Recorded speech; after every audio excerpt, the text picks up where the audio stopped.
Bienvenidos al Campo Nos Une, el podcast de Colinagro. Aquí cada episodio es una ventana abierta al mundo del campo, donde la experiencia, la innovación y las soluciones agrícolas se entrelazan. Acompáñanos y construyamos juntos de la mano de nuestros expertos, porque el campo nos une a todos.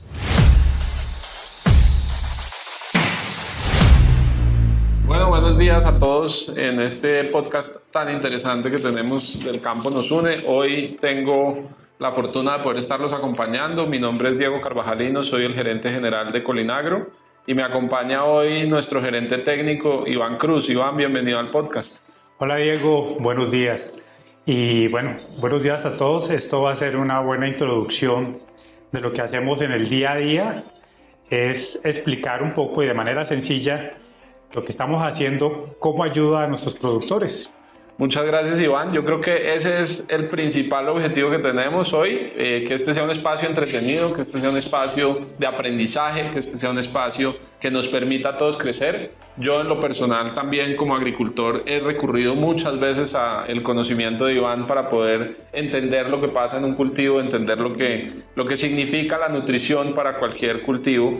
Así que bueno, pues hoy vamos a tratar un tema que es muy interesante, que ha sido tal vez discutido en muchos ambientes académicos y en muchos ambientes de investigación, y es la eficacia y la eficiencia de la fertilización foliar, o de lo que puede llamarse pues la toma de nutrientes a través de las hojas de las plantas.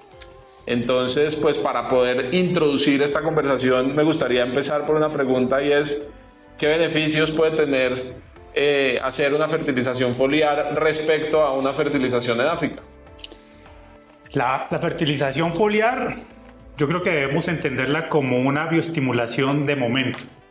Es un golpe para poner a reaccionar a la planta. Cuando tenemos problemas en el suelo, que son varios los problemas que tenemos en el suelo, nosotros podemos entregarle unas dosis en pequeña cantidad a las plantas vía foliar, para que inicien ciertos procesos, para que se activen, para que tengan una respuesta rápida ante problemas de suelo o ante problemas fisiológicos que tiene la planta. Problemas de estrés, problemas de ataque de plagas, de enfermedades. Yo puedo entregarle vía foliar unas respuestas rápidas a la planta para que se defienda o para que inicie un proceso. Por ejemplo, Iván, para poner un caso concreto, en cualquier cultivo, cuando se aplica un agroquímico, cualquier planta ante la aplicación de los agroquímicos, sobre todo los sistémicos, pues se lleva un golpe de estrés significativo. Muchas veces se recomienda por parte de los agrónomos representantes técnicos comerciales de Colinagro el acompañar esa aplicación de agroquímico con algún producto de forma que se nutra la planta de forma foliar. ¿Esto entraría a cubrir esa necesidad?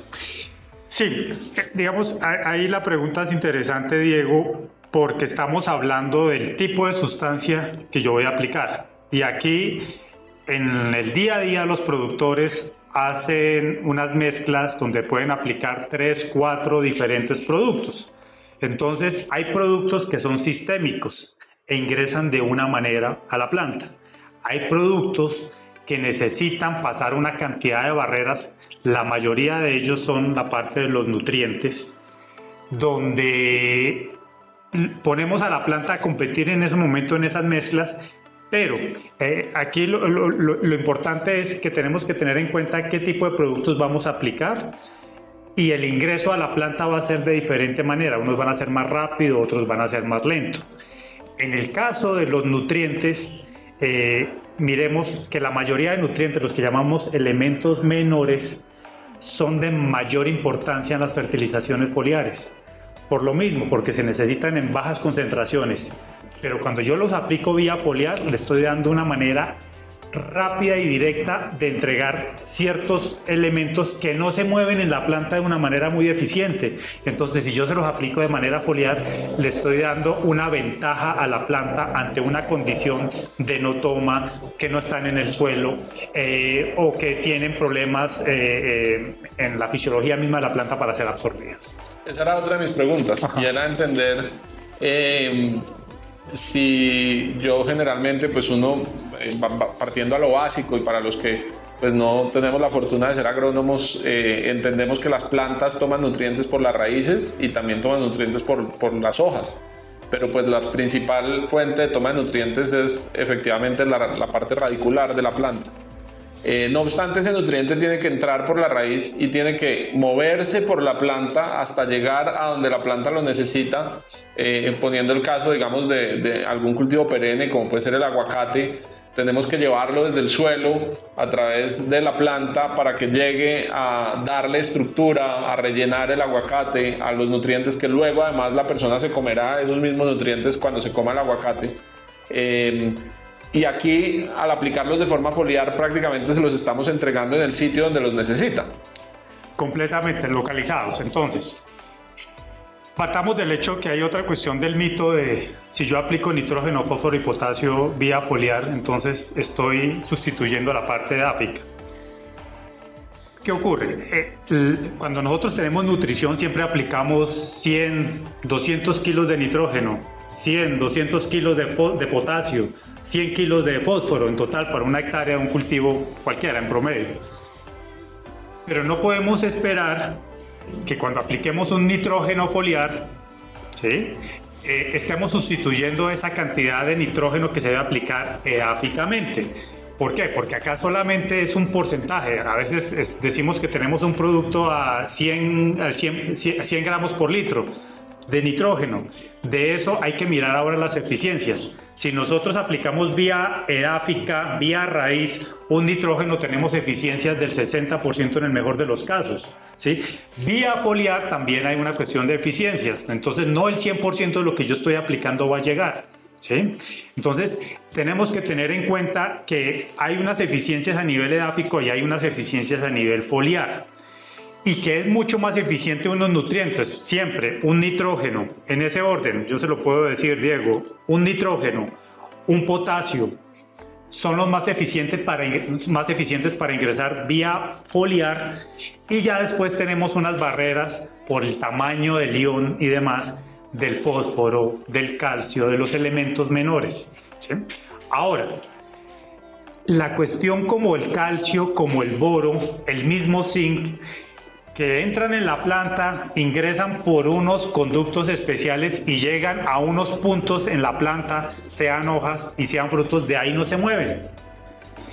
Entonces nosotros los queremos muchas veces en floración o los queremos en frutos específicamente, y resulta que son las estructuras que menos toman esos nutrientes. Por eso es que yo puedo hacer una aplicación localizada utilizando la aplicación foliar, la fertilización foliar, con elementos como calcio, como boro, como zinc. Y hay otros de media movilidad como el magnesio, que yo puedo dirigirlos específicamente donde los necesito. Los necesito en flores, los necesito en frutos y los necesito a nivel foliar. Con esto lo que le quiero decir es que no es solamente la aplicación foliar como lo hablemos de hojas, sino que lo podemos dirigir a órganos específicos donde se necesitan esos nutrientes que son limitantes vía edáfica. O sea que, digamos, para concluir sobre la parte de la importancia y la relevancia de la fertilización foliar, podría yo dejar la conclusión de que la primera conclusión y muy importante es: esta no reemplaza la fertilización edáfica, no se puede reemplazar la fertilización edáfica con fertilización foliar, porque estamos hablando de cantidades que podemos entregar a la planta, cantidades pequeñas que podemos entregar a la planta a través de la fertilización foliar de nutrientes.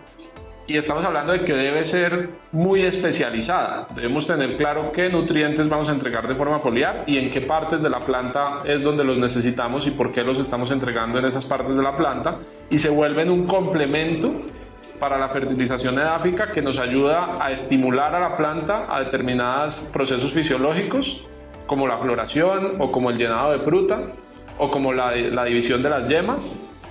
Y además tiene que ser que nos pueda ayudar a corregir deficiencias de la fertilización edáfica o deficiencias del propio suelo, de las condiciones de suelo, que a pesar de haber aplicado el fertilizante edáfico, pues la planta no pudo tener disponible todos los nutrientes en el suelo por las condiciones del suelo. ¿Estoy en lo correcto? Completamente de acuerdo, Diego. Es decir, que soy un buen alumno. Es la mejor síntesis. No se puede aplicar de todo, en un momento, sino que debemos determinar en qué momento de desarrollo está la planta y cuál es nuestro objetivo. ¿Queremos fortalecer hojas? ¿Queremos fortalecer flores? ¿Queremos fortalecer frutos? ¿O queremos fortalecer la misma raíz? ¿Sí? Entonces, en ese momento podemos elegir qué podemos estar aplicando en cada una de las fases de desarrollo o fenología de mi cultivo, específicamente. Vamos a irnos a un problema actual. Ante el fenómeno de la niña que llevamos viviendo más o menos desde el mes de octubre del año pasado, que pues lo estamos viviendo en todo el país, una menor luminosidad. Esa menor luminosidad pues ha hecho que los cafetales en gran parte de las zonas donde tenían que haber florecido ya, aún no han florecido. ¿Puedo hacer algo a través de la fertilización foliar para inducir esa floración, para lograr generar que esa floración, a pesar de que las horas lumínicas pues no se han dado, poder llevar el café a esa floración? Listo. Te voy a contestar en dos diferentes escenarios.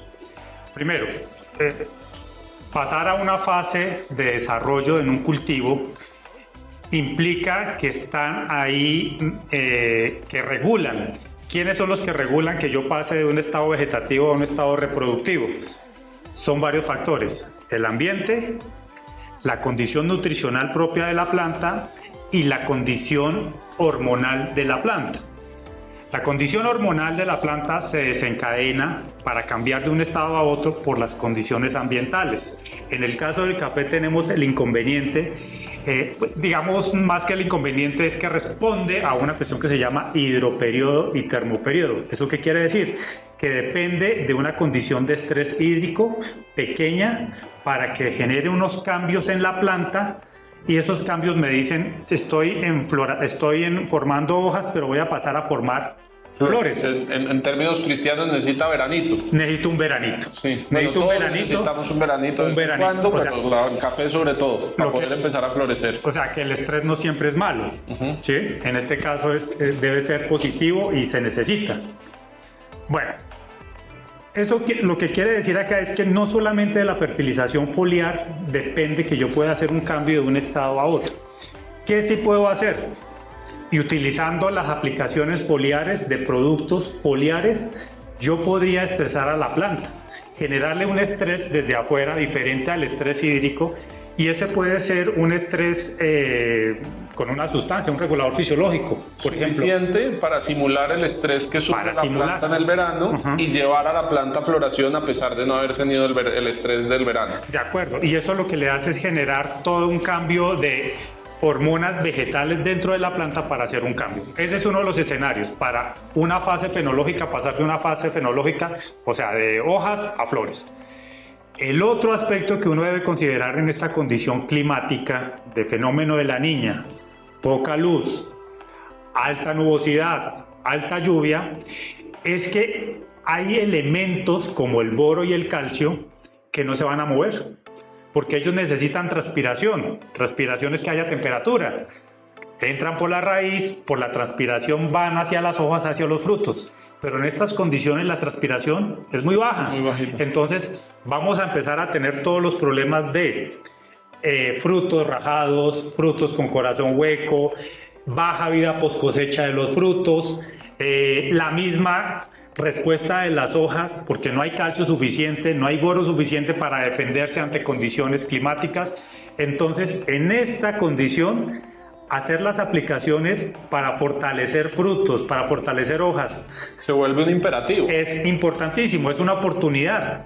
Claro, es una oportunidad. Toca hacerlo sí o sí, porque si no vamos a enfrentar problemas a futuro que ya no tienen reversa. Claro, no tiene reversa. Entonces, lo que estamos produciendo en este momento, donde hay floraciones, donde hay fructificación, hay que protegerlo, hay que fortalecerlo. Y la fertilización foliar se convierte en una herramienta para fortalecer esos tejidos, flores, frutos en desarrollo. Bueno, y entonces, ya entendiendo la importancia y la relevancia de hacer esa fertilización foliar, también se vuelve muy importante el saber cómo hacerla para asegurar que efectivamente no perdemos el tiempo, el dinero, todo, y estamos haciéndola. Y en esto pues debe haber muchísima ciencia y también muchísima práctica de campo, de experiencia. A uno le dicen los agricultores de toda la vida que hay que aplicar los productos en luna llena, otros dicen que hay que aplicarlos al amanecer o al alba. al alba y también al atardecer, pero pues yo quisiera que conversáramos más un poco sobre la parte más científica, de decir, bueno, ¿qué puede impedir que cuando yo haga la fumigación o la aplicación, digamos, foliar, el producto no penetre? ¿Cómo puedo ayudar a que efectivamente el producto cumpla su objetivo? Vamos a dividir la respuesta en 3 fases y podemos coger cada fase y hacer preguntas alrededor de cada una de ellas. Lo primero es que el que llegue un producto, se asimile y lo utilice la planta, no va a depender solamente de ese momento en que llega a la hoja y se absorba. Vamos a devolvernos y vamos a hacer que viene desde la misma mezcla, ¿sí? Primero, entonces, las condiciones de la mezcla que yo hago. Segundo, las condiciones ambientales del momento. Tercero, las condiciones de la planta, y en este aspecto es las condiciones de la hoja. Entonces son las 3 fases que yo debo tener en cuenta para que la fertilización foliar o la aplicación de cualquier producto vía foliar sea exitosa. Vámonos al primero, las mezclas. Entonces uno siempre debe generar mezclas compatibles y pHs adecuados. Los pHs en la mayoría de aplicaciones foliares, fertilizaciones foliares, deben estar entre 5,5 y 6,5 en mezcla, porque estos pHs son los que están reinando en las superficies de las hojas y a nivel, cuando ingresan a las hojas, estos son los pHs ideales para que se muevan y se movilicen y se absorban muchos nutrientes. Entonces, la condición de mezcla, pH. Segundo, el uso de coadyuvantes, ¿sí? Si yo no tengo... Sí o sí. Eso no puede uno hacer una aplicación sin un coadyuvante porque es como mejor tire los billetes al inodoro. Claro. Organice su mezcla, proteja su mezcla primero, porque usted en la tercera fase, que es las propiedades de la hoja, va a encontrar unas barreras. En la segunda fase va a encontrar unas barreras. Vámonos a la segunda fase. Alta humedad, alta radiación, o por lo contrario, baja radiación, mucha agua. Entonces los productos se van a lavar. Los productos tienen que permanecer en la hoja para que la gotica, cada gotica que llegue allí con mi fertilizante, con lo que yo estoy aplicando, debe permanecer unos segundos, unos minutos, para que la mayoría de lo que esté en esa gotica ingrese a la hoja. Entonces los coadyuvantes me van a ayudar a que eso que va acompañado, que va en cada gota, permanezca. Entonces estamos hablando de humectación, estamos hablando de encapsulación, estamos hablando de romper barreras que están en las hojas. Para irnos a un lenguaje más coloquial, porque de pronto parte de la audiencia le pasa como a mí, que todos estos términos son un poco muy técnicos. Yo me acuerdo que a mí me lo explicaba mi papá de una manera más sencilla, que me decía cuando uno se tiraba a una piscina y se daba un golpe, un planchazo que le llamábamos, y salía dolorido, parte técnica. Sí, en términos tradicionales. Y luego entiendo que también tenemos que tener acondicionadores de aguas, porque no todas las aguas que vamos a encontrar en el campo son aguas en condiciones para hacer una aplicación foliar. Podemos encontrar aguas como las de aquí de la Sabana de Bogotá, que son aguas muy duras, con una condición de dureza muy alta y que pues no son apropiadas para hacer ese tipo de mezclas. De acuerdo, Diego. Volviendo a la primera fase, que es la mezcla, entonces estamos hablando de pH, estamos hablando de uso de coadyuvantes y pegantes, y estamos hablando de condición del agua, la calidad del agua.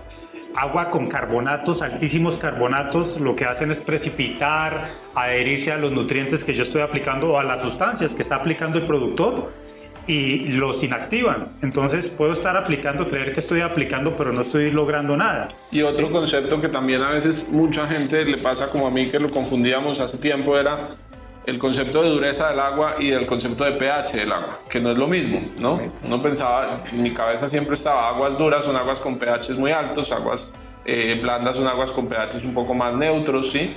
Y no es lo mismo, ¿no? Entonces, la dureza la determinan los carbonatos que hay presentes en el agua, el pH pues es la condición de acidez del agua propiamente dicha, y los dos hay que regularlos a la hora de hacer una aplicación, porque si nos vamos con una aplicación con un pH muy alto, debido no solo al agua, sino a los productos que de pronto estamos aplicando de agroquímicos, pues no vamos a lograr efectivamente que la planta, en ese intercambio, digamos, de osmosis que ocurre a través de la membrana celular de la hoja, pues pueda adquirir esos nutrientes, porque pues están en un pH muy distante al que necesita la planta. Claro, es entregarle, entonces ahí viene la cuestión de la nutrición.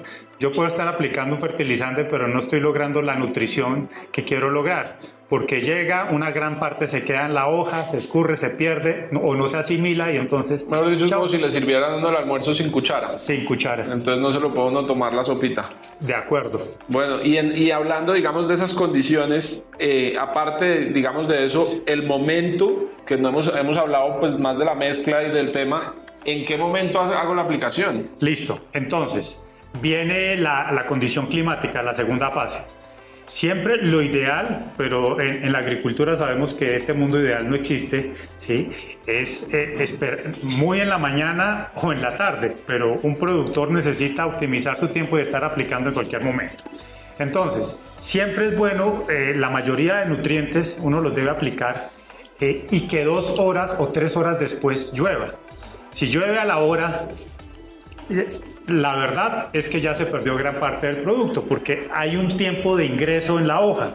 Eso no es inmediato. Por mucho pegante que le pongamos. Por mucho pegante que le pongamos. Entonces necesitamos que el pegante me ayude a proteger y que permanezca en la hoja por lo menos 1 o 2 horitas. Esa es una de las recomendaciones, el buen uso de un buen coadyuvante que haga esto, porque en el mercado hay coadyuvantes que solamente rompen tensión por superficial, pero hay otros que son más completos, que tienen 2, 3 condiciones de un coadyuvante que hace que se proteja todo el ingrediente activo y que pueda ingresar más fácil ante las condiciones adversas. Entonces, lo ideal siempre es que haya sol, ¿sí? Que haya por lo menos luminosidad, porque la luz activa la absorción, ¿sí? Y segundo, pues que la lluvia no pase después de que haya una lluvia. O sea, si uno ve que va a llover inminentemente, es mejor no hacer la aplicación. No lo va a hacer, no lo va a hacer. Ahora, ideal que no lloviera, ¿no? Ideal que uno aplicara y lloviera hasta el día siguiente, por ejemplo. De acuerdo. Pero por lo menos que haya un espacio de 3 horas después de la aplicación. Eso, pensando en fertilización foliar. Ya cuando hablamos de fungicidas, insecticidas, pues cambia el concepto y el momento de aplicación. Bueno, también le explican a uno muchas veces que primero, pues las hojas tienen 2 caras, ¿sí? Casi en todos los cultivos. ¿Absorben nutrientes por las 2 caras? Esa es una pregunta, digamos, inicial. Y la otra es, ¿qué condiciones tiene la hoja? Porque a veces uno ve hojas cerosas, como la hoja del café, que es una hoja muy cerosa. Entonces uno dice, pues claro, aquí el agua rueda muy fácil y ahí tengo que añadir algo más para lograr hacer una fertilización en un cultivo como eso. Listo, pasemos a la tercera fase que hay que tener en cuenta y de importancia dentro del proceso de fertilización foliar. La condición de la hoja, la condición de la planta.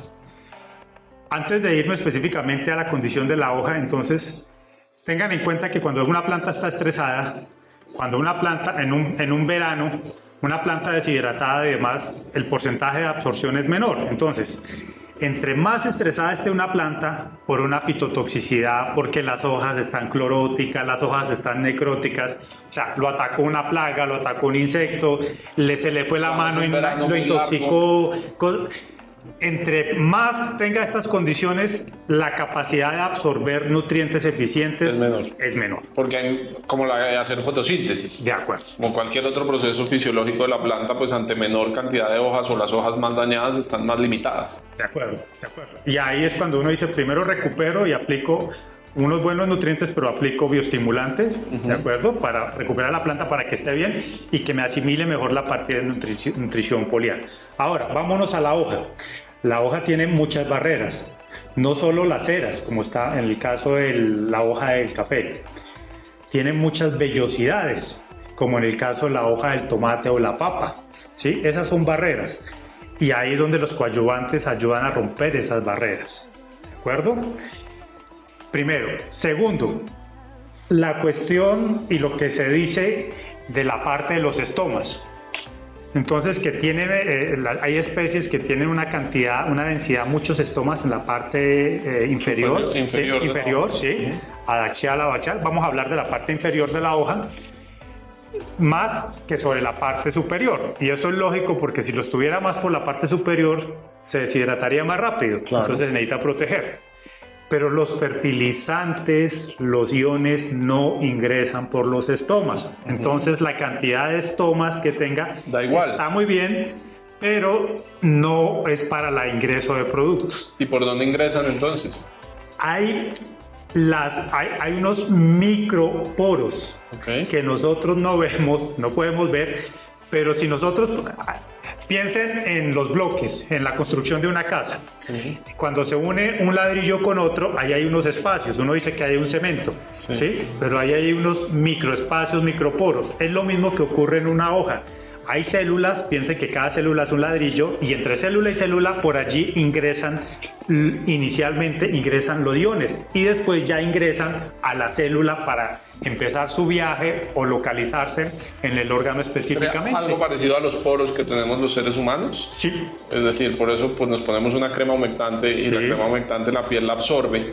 Y ahí puede haber zinc, puede haber nutrientes que nos ayudan incluso a la salud de la piel. Totalmente. No nos van a reemplazar la comidita, pero algo nos entra por ahí de nutrientes. Totalmente, pero para exponer esos poros, o sea, para poder ingresar por allí, tengo que romper la primera barrera que tiene que ver con las cutículas serosas, cutículas con vellosidades. Y ese es el trabajo de los coadyuvantes. Y es el trabajo de los coadyuvantes y el buen manejo de las aguas. Bueno, una última pregunta ya para cerrar esta conversación tan interesante que hemos tenido sobre la fertilización foliar y por yo en lo personal debo reconocer que hoy he aprendido bastantes cosas. ¿Existe alguna posibilidad de uno generar una fitotoxicidad a la hora de hacer una fertilización foliar? Sí, sí. ¿Cómo la podemos evitar? ¿Qué cosas hay que tener en cuenta? Hay que entender que yo tiendo a hacer hay más riesgo de generar una fitotoxicidad con elementos, nutrientes menores, tipo zinc, tipo boro, tipo molibdeno, todos estos elementos que se necesitan en muy bajas cantidades para la planta, pero que si se excede, o sea, cuando la calculadora se corre la coma en el cálculo, ¿sí? Pueden generar una fitotoxicidad, porque la planta en esas cantidades y se va a acumular en hojas, y sobre todo en tejidos jóvenes. Envenenando. La estamos envenenando, le estamos dando una sobredosis, y sobre todo los tejidos jóvenes son los que se tienden a intoxicar. ¿Por qué? Porque apenas están formando cutículas, porque apenas están organizando todas sus barreras, y yo le pongo una sobredosis. Tienen un estímulo demasiado grande, claro, como puede ser, por ejemplo, en La Palma, que lo he vivido en La Palma, en los viveros, cuando uno se pasa en exceso con el boro, que entonces genera entorchamiento de las hojas, genera, digamos, determinados temas, precisamente porque estimulas una función de la planta en un momento en que la planta todavía está muy joven y se desarrolla mucho, entonces como si le creciera a uno más el brazo izquierdo que el derecho. Eso, entonces, vamos a la piel de un bebé, la piel de un niño y la piel de un ser humano. Depende, ¿sí? Claro, sí. Eso, entonces tienes que darle las dosis y los productos específicamente, porque la piel tienen unas protecciones, apenas en los niños se está formando esas protecciones. Ya nosotros, la parte adulta, ya tenemos melanina, tenemos una cantidad de vellosidades y demás que protegen al ser humano. Es lo mismo que pasa en las hojas. Tejidos jóvenes, hojas apenas los que llamamos los cogollos, los brotes, todas esas cosas son jóvenes. Apenas están formando tejidos de protección. Y esas son las primeras zonas que se van a intoxicar cuando hay una sobredosis de elementos menores específicamente. La parte de un nitrógeno, un fósforo, un potasio, no hay una intoxicación porque pues, la planta lo necesita en altas cantidades. Es muy difícil. Es muy difícil. ¿Cuál es el otro problema de intoxicación que viene allí? Que es el efecto del quemado. Y es cuando se utilizan fuentes, por ejemplo, mucha urea, mucho cloruro de potasio, que se tienden a disolver muchas veces los productores, y tengo tanta concentración de estos elementos en la gota que ingresa una parte y lo otro, se seca la gota y ¿qué queda en la superficie? Quedan residuos de cloro, residuos de potasio, de iones y demás, y esto ante un sol empieza a quemar la hoja. Efecto lupa, daña, quema la hoja y demás. Eso es otra cuestión que toca tenerlo en cuenta. Excelente, Iván. Qué conversación más interesante. De verdad que espero que todas las personas que nos escuchen este podcast también lo encuentren igual de interesante. Yo dejaría, digamos, como conclusión, grandes conclusiones que me quedan a mí de aprendizaje es la fertilización foliar no va a reemplazar nunca la fertilización edáfica. Es fundamental para corregir deficiencias nutricionales y para estimular a la planta determinados procesos desde generarle estrés hasta estimularla, digamos, a determinados procesos fisiológicos, muy importante, sobre todo cuando las condiciones climáticas son adversas o cambiantes. Se vuelve de vital importancia para evitar rajado de frutas, para evitar, porque cuando no hay esa exudación, entonces los nutrientes no nos van a traslocar de raíz hasta donde los necesita la planta, y tenemos que apoyar a la planta aportándolos de manera foliar. Y cualquier aplicación que hagamos foliar, tenemos que entender que tiene que ir acompañada de un coadyuvante que ayude a romper, bien sea las barreras físicas que tiene la hoja, o bien sea las barreras, digamos, que pone el propio líquido a través de su tensión superficial, la humectación. Y en cuanto al momento, evidentemente, ideal antes de que empiece a hacer sol, ideal a primeras horas de la mañana, ideal que no vaya a llover en las próximas 3 o 4 horas, o sea, un día ojalá despejado, un día que sepamos que no nos va a llover. Y bueno, y ser siempre, ir de la mano de un ingeniero agrónomo en cualquier recomendación que hagamos o cualquier aplicación que vayamos a hacer, ir siempre de la mano de un ingeniero agrónomo que la recomiende para evitar cualquier problema de fitotoxicidad que podamos llegar a generar con los elementos menores y con los elementos secundarios. Quería simplemente despedir este podcast, Iván, con un consejo que le puedas dar a los agricultores con relación al uso de la fertilización foliar. Que siempre el uso de fertilizantes, de nutrientes, no siempre por aplicar más es mejor. Es como el producto que yo tengo, con estos 3 pasos que dijimos: protegerlo en mezcla, protegerlo con las condiciones ambientales y saber el estatus de mi cultivo, el estado de mi cultivo, para que el producto que yo esté utilizando sea en su mayoría tomado por la planta, pero no siempre por aplicar más de un nutriente es que voy a ingresar más en la planta. Eso es una condición. Por el contrario, puede estar generando problemas para la planta, ¿de acuerdo? Y que tengan en cuenta que aplicar un nutriente menor o un nutriente secundario como el calcio y el magnesio, o un nutriente mayor, en ese caso tiene más eficiencia la fertilización foliar o ayuda mucho más a la planta cuando aplico los secundarios y los menores, que son mucho más limitantes a nivel de suelo y a nivel de absorción. Muchísimas gracias, Iván. A todos los oyentes del podcast, agradecerles la dedicación y el tiempo que han tenido de escucharnos. Y poder, ojalá que sigamos construyendo más contenido de interés para nuestros oyentes y podamos pues seguir llenando de conocimiento el campo colombiano.